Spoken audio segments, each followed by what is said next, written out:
नमस्कार, आप सभी का एमबीएन नेटवर्क में बहुत स्वागत है। आप देख रहे हैं इन दिनों अरविंद केजरीवाल कितनी बहकी-बहकी बातें कर रहे हैं। इसकी वजह क्या है? इसकी वजह है कि अगर विभव ने मुँह खोल दिया, तो बहुत बड़ी मुश्किल में अरविंद केजरीवाल फँस जाएँगे। केजरीवाल के लिए एक के बाद एक मुसीबतें आ रही हैं, उनका हल उन्हें नहीं समझ में आ रहा। अब ईडी ने एक रिपोर्ट गृह मंत्रालय को सबमिट की है। इसमें अवैध फंडिंग के मामले की अ, केजरीवाल की जो कारगुज़ारियाँ हैं, वो सब है इसमें। इस रिपोर्ट में ये खुलासा हुआ है कि आम आदमी पार्टी ने विदेशों से लिए गए फंड के जो सोर्सेज़ हैं, उनकी पहचान छिपाई है। और ईडी की रिपोर्ट में ये कहा गया है कि आपको यानी कि आम आदमी पार्टी को कनाडा, अमेरिका, न्यूज़ीलैंड और मध्य पूर्व के देशों से ये फंडिंग मिली है और विदेशी फंडिंग को आप तक पहुँचाने के लिए कई सारी गड़बड़ियाँ भी की गई हैं। रिपोर्ट्स ये कह रही हैं कि आपको 2014 से 2022 के बीच करीब-करीब 7 करोड़ रुपए की विदेशी फंडिंग मिली है और ये पैसा एफसीआरए के जो नियम होते हैं, उनका उल्लंघन करके ली गई है। ईडी ने इस फंडिंग को लेकर के एक रिपोर्ट तैयार की है और इसे गृह मंत्रालय को भेज दिया है और इसके कुछ हिस्से जो हैं, वो इस समय मीडिया में काफ़ी चर्चा का विषय बने हुए हैं। ये रिपोर्ट कहती है कि आम आदमी पार्टी को ये फंडिंग देने वाले अलग-अलग लोगों ने एक ही पासपोर्ट, एक ही मोबाइल नंबर पर एक ही क्रेडिट कार्ड की जानकारियाँ देते हुए ये धनराशि दी है। अब ये कानूनन बहुत गलत होता है। ये सारी फंडिंग कनाडा, न्यूज़ीलैंड, यूएसए और मध्य पूर्व के देशों से आई है। विदेशों में रहने वाले 155 लोगों ने 55 पासपोर्ट का इस्तेमाल करके करीब-करीब 1.4 करोड़ रुपया जो है आम आदमी पार्टी को दिया है और ये एक बार नहीं, इसको करीब-करीब 104 बार इस तरीके से दिया गया है, तो ये रकम कितनी सारी हो जाएगी? आप इमेजिन करिए। इस रिपोर्ट में ये भी कहा गया है कि आम आदमी पार्टी नेता दुर्गेश पाठक ने कनाडा में 2016 में आपके लिए जो पैसा इकट्ठा किया था, वो अपने इस्तेमाल में से लिया, इस फंड को। यानी कि ये जो फंड था, इसको उन्होंने अपने इस्तेमाल में भी लिया। अब ईडी इस पूरी जो ये गड़बड़ घोटाला है, इसके सबूत आम आदमी पार्टी के पदाधिकारियों के बीच में जो ईमेल पे बातचीत होती है, उसका सारा ब्यौरा निकाला है और ये बातचीत बहुत सारे ऐसे लोगों के बीच में हुई, जो अब आम आदमी पार्टी के हिस्सा नहीं हैं। लेकिन उस समय ये आम आदमी पार्टी में काफ़ी महत्वपूर्ण पदों पर थे। इसके अलावा फंडिंग को लेकर के कई सारे खुलासे ईडी की इस रिपोर्ट में किए गए हैं। अब मैं बात करती हूँ स्वाति मालीवाल की, क्योंकि स्वाति मालीवाल से जो मारपीट हुई है, वो अरविंद केजरीवाल के लिए इतनी भारी पड़ने वाली है कि स्वाति मालीवाल पूरी तरह से अरविंद केजरीवाल को डुबा देंगी। अब आप ये देखिए कि विभव को पुलिस मुंबई लेकर के गई है, ताकि जहाँ उसने फ़ोन को फ़ॉर्मेट करवाया है, उस जगह पे उसको ले जाया जाए, लेकिन अब वो उस जगह का नाम नहीं बता रहा। मतलब पुलिस को बिल्कुल भी वो कोऑपरेट नहीं कर रहा है। ये मुसीबत है। ये मुसीबत क्यों है? क्योंकि अगर विभव ने मुँह खोल दिया, तो समझ लीजिए कि फिर Arvind Kejriwal finish, almost finish हैं वो। जिस तरीके की ईडी अपनी रिपोर्ट्स उनके खिलाफ बना रही है। क्योंकि शराब घोटाले में उनका नाम ऑलरेडी चार्जशीट में डाल दिया गया है। इवन आम आदमी पार्टी का नाम भी शराब घोटाले के जो पूरी रिपोर्ट है चार्जशीट की, उसमें उन्होंने डाल दिया है आरोपियों की तरह। अब विभव की बात हो रही थी, तो विभव जो है वो फ़ोन का पासवर्ड नहीं दे रहा। यानी कि विभव भी वही कर रहा है जो अरविंद केजरीवाल ने ईडी की कस्टडी में किया था। आपको याद होगा कि ईडी के अधिकारी बार-बार कह रहे थे कि इनको इनकी रिमांड बढ़ाई जाए क्योंकि ये कोऑपरेट नहीं कर रहे हैं। लेकिन एक लिमिट होती है रिमांड की, उसके बाद तो उनको जेल जाना ही था, तिहाड़ जाना ही था। अब विभव भी उन्हीं नक्शे कदम पर चल रहा है। वो अपना पासवर्ड नहीं दे रहा और उधर विभव के वकील ने कहा है कि आप उसे फ़ोर्स नहीं कर सकते, पासवर्ड वो आपको दे या ना दे। अजीब बात है। मतलब पुलिस ने अगर कोई चीज़ें फ़ोन में से निकालनी है, तो अगर वो पासवर्ड नहीं देगा, तो कैसे इन्वेस्टिगेशन आगे चलेगा? अच्छा, आम आदमी पार्टी की जो सांसद है स्वाति मालीवाल, उनके साथ आपको पता ही है इन्होंने मारपीट की, छेड़खानी की और उसके बाद ये गिरफ्तार हुए। कहाँ से? मुख्यमंत्री अरविंद केजरीवाल के आवास से। और अब अपने आईफ़ोन के फ़ॉर्मेट की बात कर रहे हैं। कहाँ फ़ॉर्मेट करवाया है क्योंकि उसका क्लोन तो रखा होगा ना। एक और बात है, आप फ़ोन को फ़ॉर्मेट कर दीजिए, लेकिन क्लाउड में आपकी सारी इन्फॉर्मेशन रहती है। ये किसी अनपढ़ व्यक्ति को भी पता रहता है। अब अगर पासवर्ड दें, तो सारी चीज़ें खुद ब खुद पता चल जाएँगी पुलिस को कि फ़ॉर्मेट उन्होंने खुद किया है या किसी मोबाइल की सर्विसेज़ का उन्होंने सहयोग लिया है। इस बारे में विभव पुलिस को बिल्कुल भी कुछ नहीं बता रहा, सच नहीं बता रहा और सच्चाई पता करने के लिए ही पुलिस उनको मुंबई लेकर के गई है मंगलवार को। अब अधिकारी ये कह रहे हैं कि अगर ये अ, हमारे सवालों का जवाब नहीं देंगे, जवाब तो दे रहे हैं लेकिन बार-बार अपने बयान बदल रहे हैं। अब 13 मई को आपको पता है विभव केजरीवाल के साथ पहले लखनऊ गए थे, वहीं पर वो पहली बार स्पॉट हुए थे। 1 दिन पहले संजय सिंह ने ये कहा कि विभव के खिलाफ कार्रवाई होगी, लेकिन देखा कि विभव तो लखनऊ में एयरपोर्ट पे स्पॉट हुआ है अरविंद केजरीवाल के साथ and Sanjay Singh is also there.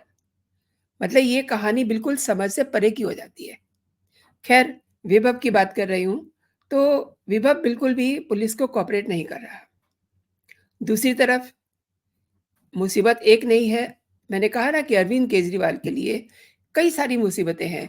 अब दिल्ली शराब नीति घोटाले से जुड़े मनी लॉन्ड्रिंग मामले में मनीष सिसोदिया को 26 फरवरी 2023 को गिरफ्तार किया गया था, लेकिन तब से लेकर अब तक करीब-करीब 15 महीने हो चुके हैं और मंगलवार को उन्हें उम्मीद थी और कोर्ट की तरफ से भी ऐसे संकेत दिए गए थे कि मनीष सिसोदिया को ज़मानत मिल जाएगी, लेकिन एंड ऑफ द डे उनको ज़मानत नहीं मिली। इस बात को लेकर के मनीष सिसोदिया अंदर ही अंदर जो है ना, घुट रहे हैं और अंदर से वो बहुत खफ़ा हैं अरविंद केजरीवाल के साथ। इस मामले में अ, ऑब्वियसली अरविंद केजरीवाल जो पार्टी के सुप्रीमो भी हैं और सांसद संजय सिंह की भी गिरफ्तारी हुई थी, लेकिन सुप्रीम कोर्ट ने दोनों को ही ज़मानत दे दी है। अब ये बात मनीष सिसोदिया कैसे डाइजेस्ट करें? हद हो गई है क्योंकि बहुत दिनों से वो भी ज़मानत के लिए लगे हुए हैं। संजय सिंह तो नॉर्मल ज़मानत पे बाहर हैं। लेकिन ये बात ठीक है कि अरविंद केजरीवाल को 2 जून को सरेंडर करना है। लेकिन अब मनीष सिसोदिया भी चाह रहे थे कि कुछ दिन के लिए वो भी इन्हीं के पीछे-पीछे उन्हें भी ज़मानत मिल जाती, लेकिन ऐसा हो नहीं पा रहा है। इस मामले में ईडी ने अपनी चार्जशीट में अरविंद केजरीवाल और मनीष सिसोदिया दोनों को ही किंगपिन बताया है और साजिशकर्ता जो है वो मनीष सिसोदिया हैं। अब हाल ही में ईडी ने एक चार्जशीट भी लगाई थी, उसमें भी जो है इनका नाम था आम आदमी पार्टी का और केजरीवाल का। अब आप ये समझ लीजिए कि केजरीवाल के पीछे अभी एक घोटाला नहीं है, एक मारपीट का मामला नहीं है, स्वाति मालीवाल की बात कर रही हूँ मैं। उनके पीछे कई सारे ऐसे घोटाले हैं, जिनका जवाब अरविंद केजरीवाल को जल्दी ही देना पड़ेगा। क्योंकि ये सब घोटाले धीरे-धीरे खुल रहे हैं। अब आप देखिए, शराब घोटाले में वो जेल गए, अब ईडी ने एक नया घोटाला उनके खिलाफ खोल दिया है, जो विदेशों से फंडिंग उन्होंने ली गलत तरीके से, सोर्सेज़ को छिपा करके। इसके अलावा आप ये जानते हैं कि दिल्ली सरकार के जो अलग-अलग डिपार्टमेंट हैं उनका ट्रांसपोर्टेशन डिपार्टमेंट है, उनके स्कूल हैं, उनके हॉस्पिटल्स हैं, मोहल्ला क्लिनिक्स हैं, इन सब में घोटाले किए हुए हैं इन्हीं के मंत्रियों ने। और अरविंद केजरीवाल ये सोचते रहे कि उनके पास तो कोई मंत्रालय है ही नहीं, इट मीन्स उनका कहीं नाम नहीं आएगा, लेकिन हर जगह उनका नाम है। और और एक अभी बहुत बड़ी फाइल खुलने वाली है, वो फाइल जिसके लिए एलजी ने सिफारिश की है एनआईए की जांच की। वो क्या है? वो है खालिस्तानियों से पैसे लेने की। अब देखिए कैसे ये अरविंद केजरीवाल की बेशर्मी की हद देखिए।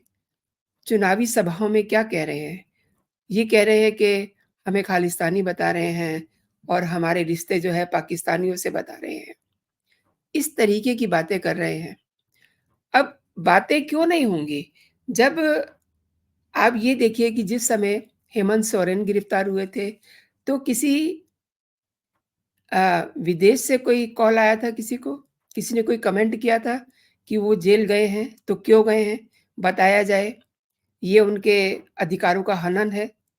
लेकिन जिस समय अरविंद केजरीवाल को गिरफ्तार किया गया, उस समय बहुत सारी प्रतिक्रियाएँ आईं और पाकिस्तान से भी उनके वहाँ के पूर्व मंत्री हैं, उनका उनका बयान आता है कि ये अच्छा नहीं लग रहा हमको। और जब ये जेल से छूटते हैं, तब उनको बड़ी खुशी होती है। तो इस तरीके की बातें, इनके रिलेशन पाकिस्तान से भी, खालिस्तान से भी जुड़े होने के अंदेशे क्यों नहीं होंगे? अब देखिए मैंने आपको 2-3 घोटाले तो गिना ही दिए हैं। शराब घोटाला, अब ये मारपीट घोटाला, मारपीट का जो एक इंसिडेंट हो गया ये, आप इसे घोटाला नहीं कह सकते, लेकिन ये घोटाले से भी ज़्यादा खतरनाक साबित होने वाला है। क्यों? क्योंकि इसमें बाई चांस विभव कुमार की एंट्री हुई और विभव वो हैं जो इनके राज़दार हैं। वैसे तो देखिए बहुत दिनों तक सब कुछ चीज़ें चलती रहती हैं, लेकिन विभव की जब से गिरफ्तारी हुई है, इन्हें ये अंदाज़ा नहीं होगा कि ये जो इन्होंने स्क्रिप्ट लिखी हुई है, इसमें ये चेंजेज़ हो जाएँगे और अचानक से उसमें एक कोई नई कैरेक्टर की एंट्री हो जाएगी। तो वो कैरेक्टर था विभव कुमार। अब विभव को पुलिस ने अरेस्ट कर लिया है, इसलिए अरविंद केजरीवाल बौखलाए-बौखलाए घूम रहे हैं। आपने नोटिस किया होगा उसी दिन से ये बेकार की बातें ज़्यादा कर रहे हैं। मतलब साफ लगता है कि इनका कुछ दिमाग में जो है काफ़ी फ्रस्ट्रेशन है। मतलब बौखलाई हुई, बहकी हुई बातें कर रहे हैं, इसीलिए कर रहे हैं। मेन जो इनकी बौखलाहट की वजह है, वो है विभव कुमार। और विभव कुमार की जब बात होती है, तब बात होती है स्वाति मालीवाल की। और देखिए स्वाति मालीवाल ने अब केजरीवाल को धमकी दे दी है। उसने कहा है कि मेरे ऊपर जो चीज़ें जो आरोप लगाए जा रहे हैं, वो अगर मैंने सब बातें खोल दी, तो परिवार को मुँह दिखाने के लायक नहीं रहोगे। अब इसमें देखिए बहुत बड़ी बात स्वाति मालीवाल कह रही हैं। अब पता नहीं वो केजरीवाल के लिए कह रही हैं या कि और किसी के लिए कह रही हैं। सब लोगों के अपने-अपने परिवार हैं। अब किस परिवार पे वो अटैक कर देंगी, क्या बोल देंगी, इसलिए सबकी जो धड़कनें हैं, वो थम-थम के चल रही हैं। सब डरे हुए हैं। अगर मैं आतिशी मारलेना की बात करूँ, तो कम उसने भी नहीं किया है। उसने भी जम कर के स्वाति मालीवाल का चरित्र हनन किया है, उनके दिल को चोट पहुँचाई है। ऑलरेडी वो दुखी हैं, उनके ज़ख्मों पे और नमक लगाया है। और अगर किसी ने उनको इस उनके इस दौरान किसी ने मरहम लगाई है, तो या तो फिर भाजपा के लोग हैं, जो मतलब उनकी बातें बयानबाज़ी तक हैं, लेकिन कहीं न कहीं उनको एक महिला होने के नाते सकून ज़रूर दे रही होंगी। और दूसरे एलजी, जिनसे उनकी फ़ोन पे बात हुई है। देखिए, एलजी ने पिछले दिनों कुछ आरोप लगाए थे। ठीक है, चीज़ें चलती रहती हैं, लेकिन इस मुश्किल घड़ी में अगर उन दोनों की आपस में बात हुई है, तो ये बहुत बड़ी बात है। और उसके बाद उन्होंने बाकायदा इसके बारे में बताया भी। और उन्होंने बड़ा अफ़सोस जताया कि अरविंद केजरीवाल इस पूरे मामले पे चुप है। अब आप समझ सकते हैं कि अरविंद केजरीवाल ने जानबूझ के कितनी सारी मुसीबतों को अपनी जेबों में भर लिया है। और जब ये सब चीज़ें कोर्ट में जाएँगी, तब ये बहाने बनाएँगे। तब ये कोर्ट में कहेंगे कि मुझे अपनी बात खुद से करनी है और फिर उनके वीडियो रिलीज़ होंगे। मतलब इतने बहाने, इतने नाटक, इतने सारे रायते फैलाने में ये पार्टी एक्सपर्ट है, यू कांट बिलीव। रेदर कभी-कभी मुझे भी लगता है कि ये इतने नाटक करते हैं कि सुबह 10 बजे जैसे ही आप फ्री होकर के अपने रोज़मर्रा के मॉर्निंग के कामों से फ्री होते हैं, आप देखते हैं, जैसे ही आपने फ़ोन पर देखा तो इनकी कोई न कोई प्रेस कॉन्फ्रेंस चलती रहती है। And I am sorry to say कि जिन दिनों स्वाति मालीवाल के साथ ये घटना होती है, ये सब लोगों को साँप सूँघ गया था, इनके मुँह में दही जम गया था। एक बात नहीं बोली इन्होंने, एक लफ़्ज़ नहीं इन्होंने स्वाति मालीवाल के लिए बोला और अरविंद केजरीवाल ने तो अभी तक कुछ नहीं बोला है। अब आप देखिए स्वाति मालीवाल जो है धीरे-धीरे एग्रेसिव हो रही हैं। क्योंकि इंसान की फ़ितरत होती है, वो इंतज़ार करता है कि हाँ, ठीक है, मैंने इस पार्टी में इतने दिनों तक काम किया है, ये बंदा थोड़ा-सा फ्री होके मुझसे बात करेगा। बंदा मीन्स केजरीवाल, जिससे वो अपनी बात कहने के लिए गई थी, कि शायद इस्तीफ़े वाली बात पे केजरीवाल जो है कुछ समझेंगे उसकी प्रॉब्लम को। लेकिन वो तो पहले से ही तैयार बैठे थे कि इस्तीफ़ा तो देना ही है। अब इस्तीफ़े की बात जब भी आती है तो स्वाति मालीवाल को तो देना नहीं है, संजय सिंह देंगे नहीं, राघव चड्ढा देंगे नहीं, तो ये कुर्बानी देगा कौन? ये भी एक प्रॉब्लम है। ये भी एक मुश्किल सोच है आम आदमी पार्टी के लिए और इनके जो सुप्रीमो हैं अ, अरविंद केजरीवाल, उनके लिए।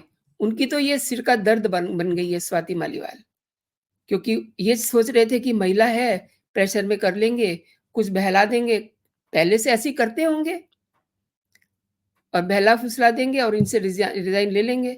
उन्होंने नहीं दिया। अब सारी मुसीबतें वहीं से शुरू हुई हैं। अब इन्हें ये फ़िक्र है कि 2 जून को सरेंडर करना है, तो लीगल टीम का एक जो मेंबर है, वो तो मैं उसे खुश नहीं कर पाया, उसे मैं इनाम नहीं दे पाया। अब आगे, आगे की जो लीगल चीज़ें हैं, वो कैसे चलेंगी? जो लिटिगेशन को सँभाल के चल रहा था बंदा, उसको इनाम नहीं दिया, तो अब वो आगे कैसे करेगा? तो ये सारी समस्याएँ जो है ना, ये अरविंद केजरीवाल को किसी ने दी नहीं है। अपनी करतूतों की वजह से इस समय अरविंद केजरीवाल इतनी सारी मुसीबतों में घिरे हुए हैं। मैंने कितनी सारी मुसीबतें आपको गिनवा दी हैं। शराब घोटाला, स्वाति मालीवाल के साथ मारपीट, अब उसके बाद विभव अपना मुँह खोलेंगे, तो न जाने कौन-सा ब्लास्ट हो जाएगा। एंड देखिए सबसे बड़ी बात ये है कि अब पार्टी में भी काफ़ी सारा अनरेस्ट है।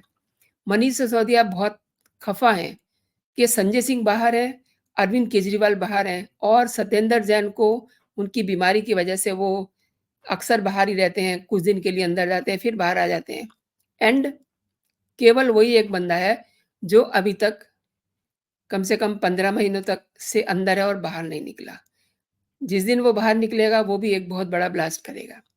तो ये सारी चीज़ें जो हैं, ये अरविंद केजरीवाल को कहीं न कहीं बौखलाहट उनकी बढ़ा रही हैं। दोस्तों, आपने मेरे साथ पूरा वीडियो देखा और मैं जब भी अरविंद केजरीवाल की बात करती हूँ ना, तो मुझे गुस्सा आ जाता है। शायद से आप लोगों को भी ऐसा ही फ़ील होता होगा।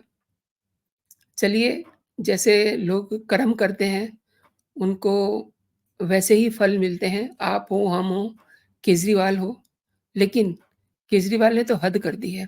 मैं जानना चाहती हूँ आप लोगों से दोस्तों कि आप क्या सोचते हैं अरविंद केजरीवाल के लिए? और आपको अगर मेरे कंटेंट पसंद आ रहे हैं, मेरा चैनल पसंद आ रहा है, तो मेरे चैनल को आप प्लीज़ सब्सक्राइब कर लीजिए एंड इस वीडियो को लाइक कीजिए, इस पे कमेंट कीजिए, इसको दोस्तों में शेयर कीजिए। तो अभी के लिए दोस्तों इतना ही। आप अपना और अपनों का बहुत सारा ख़्याल रखिए। खुश रहिए, स्वस्थ रहिए। जय हिंद, जय भारत।